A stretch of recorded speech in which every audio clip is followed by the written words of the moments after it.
In the vibrant corridors of Latin America, echoes of once mighty empires still resonate along today's trade routes and emerging markets. Strategic principles that were once locked away in treaties and history books are now reawakening to shape global power plays. In our ever-changing world, classic doctrines are being reinterpreted to meet the challenges of a new era. Today, we explore how a timeless framework, the Monroe Doctrine, is experiencing a resurgence under a Trump-era revival aimed at countering new rivalries and reshaping regional influence. Before we dive deep, grab your coffee, settle in, and get ready to absorb history's lessons and modern geopolitical maneuvers. Take a moment to sip, reflect, and savor big ideas, because the best ones linger. Grab your coffee and stay with us. Welcome back. Today, we break down how the Trump-era revival of the Monroe Doctrine isn't just a nod to history, it's a live, evolving strategy that's reshaping U.S. engagement in the Western Hemisphere. With record-breaking trade growth between Latin America and China, where trade increased 26-fold between 2000 and 2020, and with Beijing expanding its influence, Washington is reasserting its traditional right to dominate its backyard. Stick around as we uncover what these developments mean for global power, economic stability, and your investment outlook. In 1823, President Monroe declared that European powers should not interfere in the Western Hemisphere. This was more than a military directive. It was a promise to protect American economic interests and strategic assets. Over the decades, the doctrine evolved from a statement of isolation into a core part of U.S. interventionist policy. From the annexation of Texas to Cold War interventions in Latin America, the Monroe Doctrine provided a guiding framework for maintaining regional stability. Now, even as some claim the doctrine is outdated, its core idea, preventing foreign meddling while safeguarding strategic interests, has found new life. The Trump administration is reinterpreting this legacy to counter new challenges, particularly from China.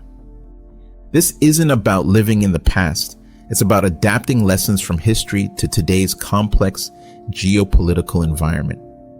Today, the Panama Canal is a prime example of strategic infrastructure.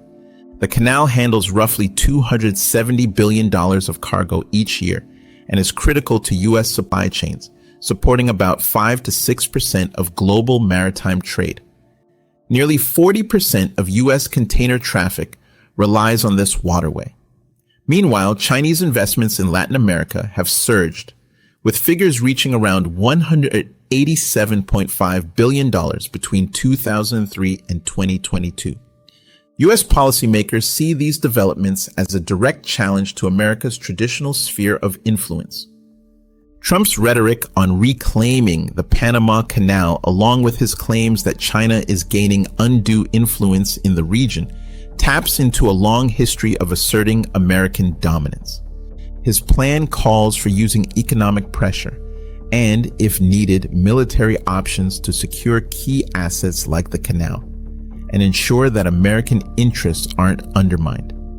To put this in perspective, recent research shows that trade between Latin America and China increased dramatically between 2001 and 2020, and Chinese investment in the region continues to grow.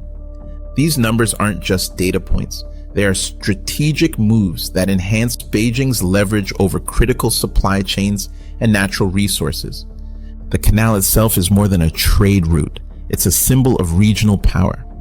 Recent severe droughts caused Panama Canal traffic to drop by 30%, revealing vulnerabilities in global supply chains that can be exacerbated by political maneuvers.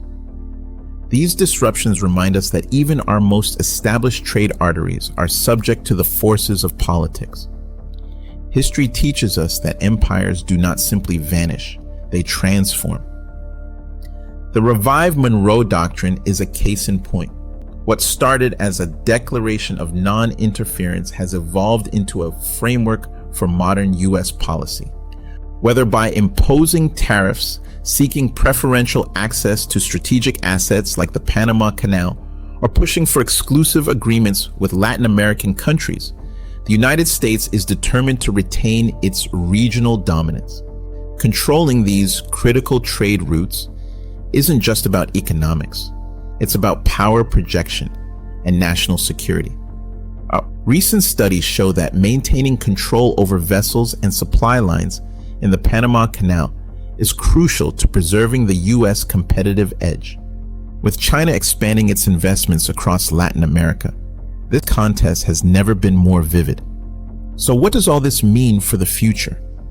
First, the revival of doctrines like Monroe's is not merely symbolic. It has real-world consequences for global trade and security. For investors and policymakers alike, understanding these shifts is critical as trade routes and supply chains face growing threats from both political and natural forces. Second, while America reasserts its influence, aggressive unilateral measures carry risks. Such policies can alienate long-standing allies and trigger retaliatory moves by rival powers like China. The challenge is to balance assertiveness with strategic cooperation, ensuring national security while preserving global economic stability. Finally, the key lesson here is that enduring principles from our past can be reimagined to address today's challenges. Markets, maritime security, and public policy must evolve to manage disruptions from shifting geopolitical alliances. As global competition intensifies, preparedness and a flexible strategy are more important than ever. History rhymes. Power rebrands. Stay unyielding. If you enjoyed this exploration, hit like and subscribe for more deep dives into the forces shaping our global landscape. Leave a comment with your thoughts on America's modern geopolitical strategies and how revived doctrines are redrawing the map of power. Remember that the most enduring strategies are those that adapt with the times. I'll see you in the next deep dive into our complex global landscape.